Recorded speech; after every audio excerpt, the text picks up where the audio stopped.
since we were talking about becoming more attractive to our partner, kind of along those lines, but it definitely fits is, people are on their phones a lot. They're on their phones too much. And on pretty much every app, you can find some version of like softcore porn, basically.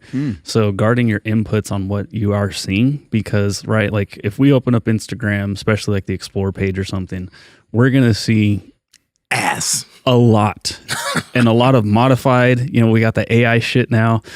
Stuff's going to be photoshopped, but what you're seeing is, I'm not going to say it's not real, because I mean, they are actual people. But, then there's that. And then there is porn. There's a lot of things that are going to, and Nsima, you can talk more about this, but they're going to mess with what we assume is actually attractive even, and so that way, if you're living there where you're seeing, I don't want to use a rating system, but let's just say 10s every time you swipe, and then you see a real person that you did fall in love with, but now you're all of a sudden being like, oh, well, there's these 10s over here. And now you might not find your mate as attractive on something that's not even real. Yeah. So guarding your inputs and cleaning up your feed can definitely help you out, because if not, it's going to fuck everything up. Because especially if it's porn, right? If you're watching a lot of porn and you're jerking off to that, now you're not going to really be as like ambitious about having sex. The phone is a huge factor, a lot of times you just sit down and you go to even try to watch something as a couple, and then one of you starts like scrolling through your phone. It's really easy, and just it's just kind of a dumb thing. Like, you're already sitting in front of a screen, but if you're agreeing to try to sit there and watch a movie with somebody, the easiest thing is just to kind of put your phone away, like put it out of reach. Hopefully you're not going to get up and like still want to get on it. But there's little things like that. I think they add up a lot. Where, or even if the person goes to talk to you and you're just like on your, you're like trying to communicate with you, but every time they kind of turn around, you're always on your phone. So whatever way you got to figure out how to negotiate that. Even though I do use my phone quite a bit, I try to use it when I'm really not around my wife. Yeah, no, I agree with you guys on the phone thing. And Andrew, dude, the porn and the feed thing, I think it's a silent,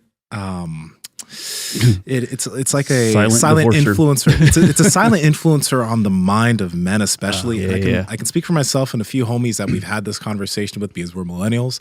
But as a millennial, when you are used to, first off, watching a lot of porn, beating your shit to a lot of different women, right? There's this thing within this whole red pill community where they believe that men are wired to have more than one mate, and it's not natural for men to be monogamous. I can understand the idea that it may not be natural, because if I'm being perfectly honest, there is an innate want to fuck somebody else. That doesn't necessarily mean that I need to act on that want, or that want cannot be satiated by my partner.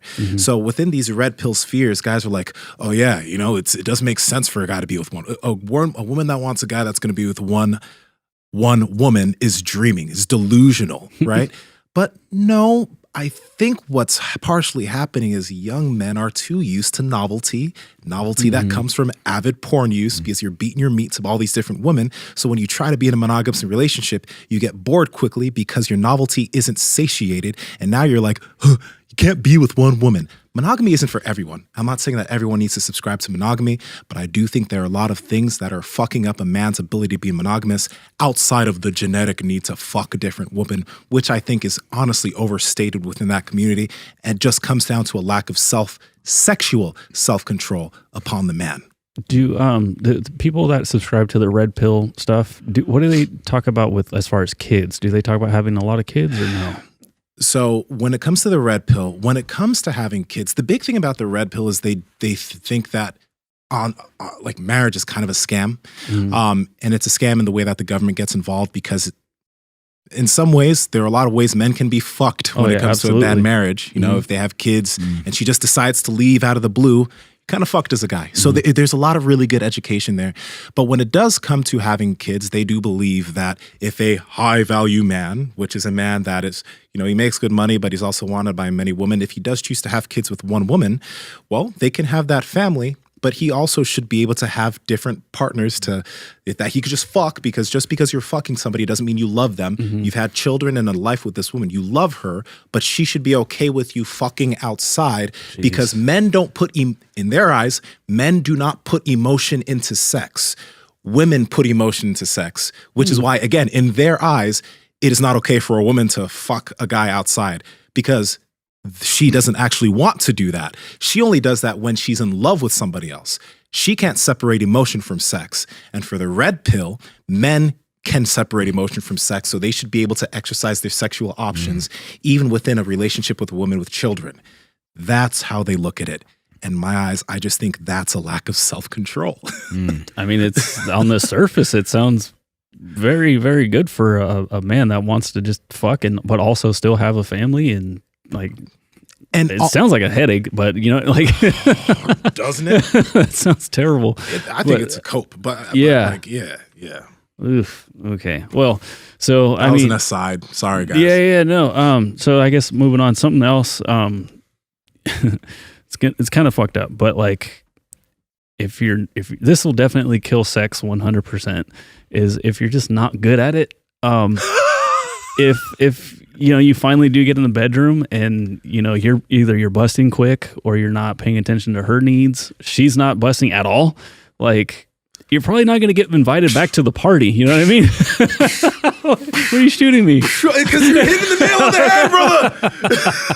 He's giving you points like on PTI. Got it. Okay, cool. Sounds good. Yeah. It's guys, like, build up a lot of anxiety for that thing, and then finally when it happens, you blow it. Thankfully, our homegirl Susan Bratton is here to help. We had an amazing episode with sexpert Susan Bratton. Yeah. She talks about a thrust in time technique that I use that works incredible, and that's just like how to last. Like, basically, you can last forever in bed.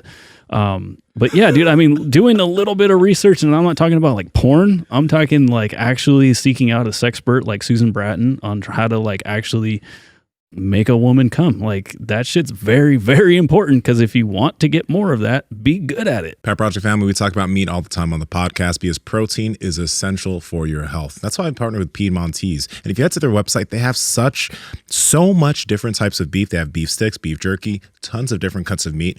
You should go check them out. Andrew, how can they learn more? You guys got to head over to Piedmontese.com. That's Piedmontese.com. And at checkout, enter promo code POWER to save 25% off your entire order.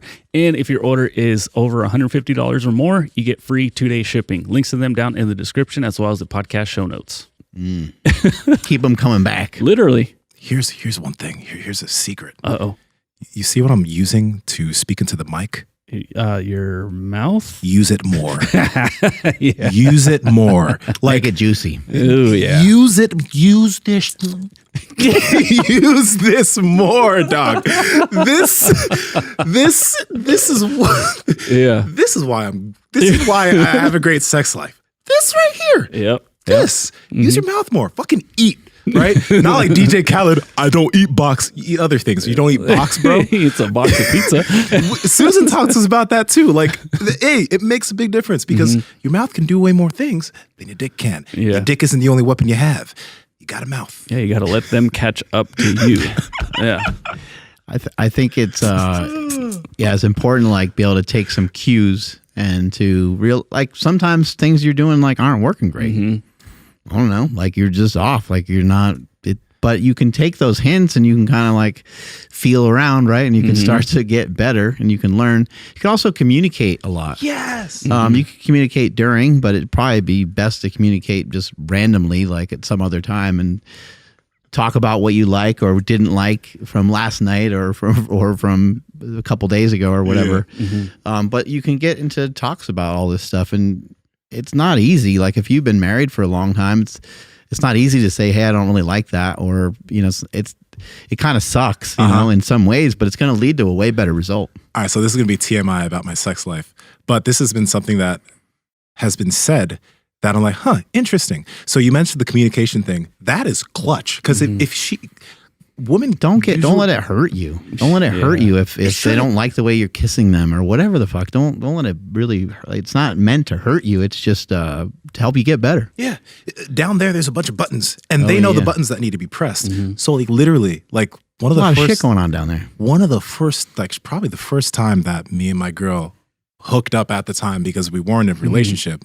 Just that I was eating. I was just like, "How's that for you?" She was like, "Wait, what?" I was like, "How is this right now?" She was like, "Well, I mean, if you did this," I was like, "Gotcha." And then I went, and then she's like, "Oh," but I've done that with other people before, where I'm just like, "How's that for you?" Because like they know, like if something's not working, I'm not gonna be like, "I know it all," because I fucking don't. How am I doing? Not bad. Wait, I don't want to be doing not bad. Right?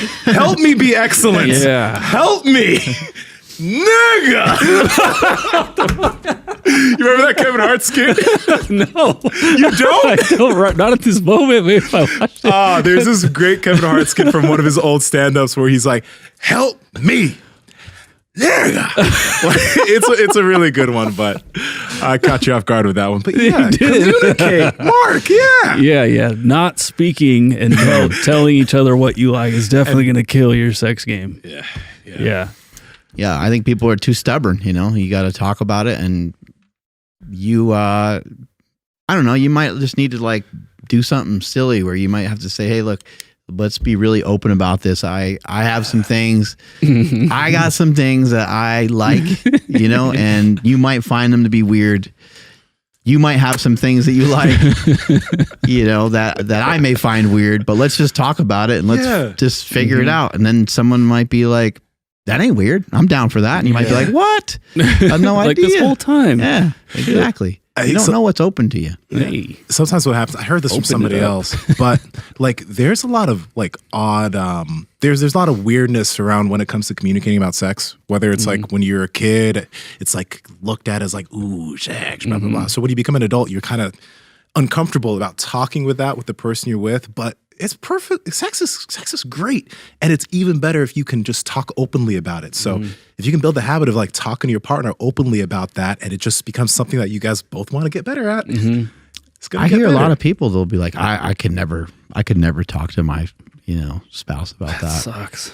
And I'm always like, really? Like you can't, that's crazy. You can't like can't have an honest conversation with him about it. Like that just sounds really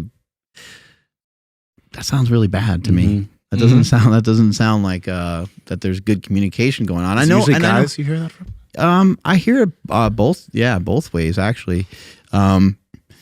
It's really interesting. Like I think there's so much joking about it and so much awkwardness around it. I think that's why people think they can't talk about stuff. Yeah. So they just think like, I can't ever mention that to her. But you should be able to tell your wife or girlfriend that you like blowjobs and that you want more of them.